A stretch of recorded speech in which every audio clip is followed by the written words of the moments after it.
Supreme court ने SC और ST कोटे में कोटे को मंजूरी दे दी है। अदालत का कहना है कि कोटे में कोटा असमानता के खिलाफ नहीं। सुप्रीम कोर्ट के 7 जजों की पीठ ने कहा, राज्य सरकार अनुसूचित जाति और अनुसूचित जनजातियों में सब कैटेगरी बना सकती है, जिससे मूल और जरूरतमंद कैटेगरी को आरक्षण का अधिक फायदा मिलेगा। सुप्रीम कोर्ट ने कहा कि कोटा के भीतर कोटा तर्कसंगत अंतर पर आधार होगा। इसे लेकर राज्य मनमर्जी से काम नहीं कर सकते। इसके साथ ही राज्यों की गतिविधियां न्यायिक समीक्षा के अधीन होगी।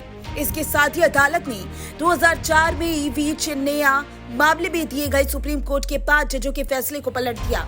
मौजूदा पीठ ने 2004 में दिए उस फैसले को दरकिनार कर दिया है, जिसमें सुप्रीम कोर्ट ने कहा था कि एससी एसटी जनजातियों में सब कैटेगरी नहीं बनाई जा सकती। कोर्ट ने कहा कि हालांकि आरक्षण के बावजूद निचले तबके लोगों को अपना पेशा छोड़ने में कठिनाई होती है, जस्टिस भूषण और गवई ने सामाजिक लोकतंत्र की जरूरतों पर दिए गए BR अम्बेडकर के भाषण का हवाला देते हुए कहा कि पिछड़े समुदायों को प्राथमिकता देना राज्य का कर्तव्य है। अनुसूचित जाति, अनुसूचित जनजाति वर्ग के केवल कुछ लोग ही आरक्षण का लाभ उठा सकते हैं, लेकिन जमीनी हकीकत से इनकार नहीं किया जा सकता कि एससी एसटी के भीतर ऐसी श्रेणियां हैं जिन्हें सदियों से उत्पीड़न का सामना करना पड़ रहा है। बता दें कि सुप्रीम कोर्ट ने 6-1 से बहुमत से फैसला सुनाते हुए कहा कि हम मानते हैं कि सब कैटेगरी की अनुमति है, लेकिन जस्टिस बेला माधुर्य त्रिवेदी ने इससे असहमति जताई है।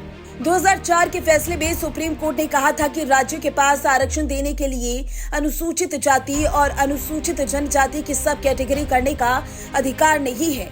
एक बार फिर सुप्रीम कोर्ट के समकक्ष मुख्य मुद्दा एससी और एसटी कैटेगरी के भीतर सब कैटेगरी यानी कि कोटे के भीतर कोटा का है। अब कोर्ट ये बताएगा कि क्या अनुसूचित जाति और जनजाति श्रेणियों को सब कैटेगरी में रिजर्वेशन मिलेगा या नहीं। क्या राज्य विधानसभाओं के पास कोटा के भीतर कोटा लागू करने का अधिकार है या नहीं। क्या है पूरा मामला, विस्तार से आपको बताते हैं। दरअसल 1975 में पंजाब सरकार ने आरक्षित सीटों को 2 श्रेणियों में विभाजित करके अनुसूचित जाति के लिए आरक्षण नीति पेश की थी। एक वाल्मीकि और मजहबी सिखों के लिए और दूसरी बाकी अनुसूचित जाति वर्ग के लिए। 30 साल तक ये नियम लागू रहा। उसके बाद 2006 में ये मामला पंजाब और हरियाणा हाई कोर्ट पहुंचा।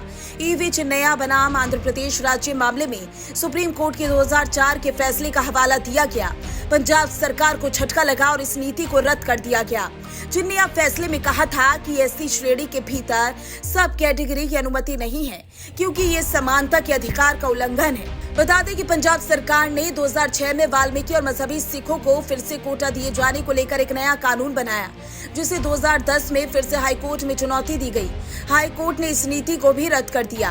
पंजाब सरकार ने तर्क दिया कि इंदिरा साहनी बनाम भारत संघ में सुप्रीम कोर्ट के 1992 के फैसले के तहत ये स्वीकार्य था, जिसने अन्य पिछड़ा वर्ग के भीतर सब कैटेगरी की अनुमति दी थी। पंजाब सरकार ने तर्क दिया कि अनुसूचित जाति के भीतर भी इसकी अनुमति दी जानी चाहिए। 2020 में सुप्रीम कोर्ट के 5 जजों की बेंच ने पाया कि ईवी चिन्नैया बनाम आंध्र प्रदेश राज्य के फैसले पर एक बड़ी बेंच द्वारा फिर से विचार किया जाना चाहिए, जिसमें कहा गया था कि एससी श्रेणी के भीतर सब कैटेगरी की अनुमति नहीं है। उसके बाद CJI के नेतृत्व में 7 जजों की बेंच का गठन किया गया, जिसने जनवरी 2024 में 3 दिनों तक मामले में दलीलें सुनी और उसके बाद अपना फैसला सुरक्षित रख लिया।